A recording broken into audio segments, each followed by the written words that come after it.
a place in your heart. Heaven letter number 5176. January 26, 2015. Which one of my children is not my beautiful flower? Every one of you is my beautiful flower. This is how I see you. Of course, I love my hardy dandelions as much as I love my hothouse roses. The angle I see from is inclusive. My arms embrace all. In every single one of my children, I see something you may not be quite so adept at seeing. Do you agree? Light sees light. There could be some dark spots within you. Beneath your delicate veneer, there could be. Do you say that I am blinded with love? No, my dears, it is you who are blinded with judgment. Through your so-called objective mind, you pull some people in, and you push some people out. Of course, you have your reasons. You always have reasons. You can always justify what you think and do. You justify all the time. You are good at it. And some people you may pull into your inner circle may come to disappoint you anon.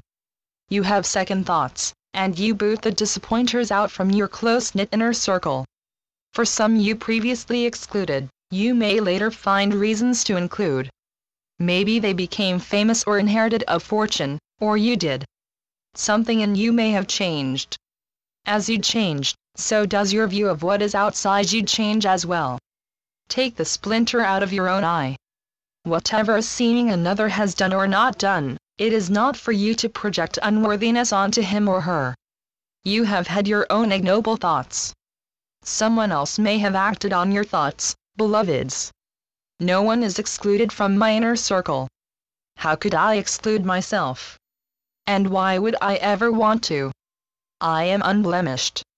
I can see as far as the eye can see. I also see as far as the heart can see. From the standards you uphold, you have not yet seen a perfect person.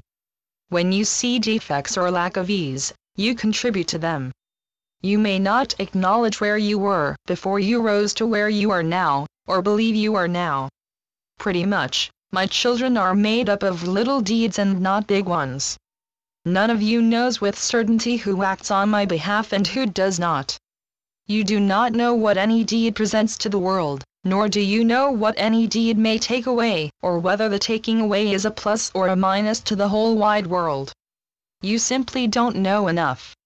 You do not have to make bedfellows with those who have murdered others, yet you can admit you have no murder in your heart.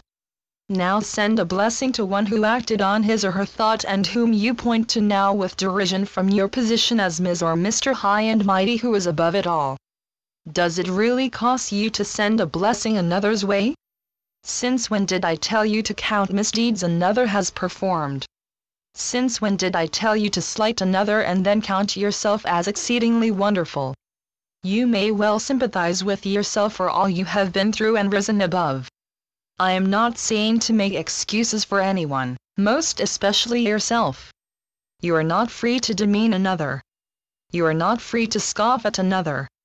If someone has fallen into a pit of undervaluing life, you do not have to take it upon yourself to discard even that one soul. Never do I ask you to become holier than thou.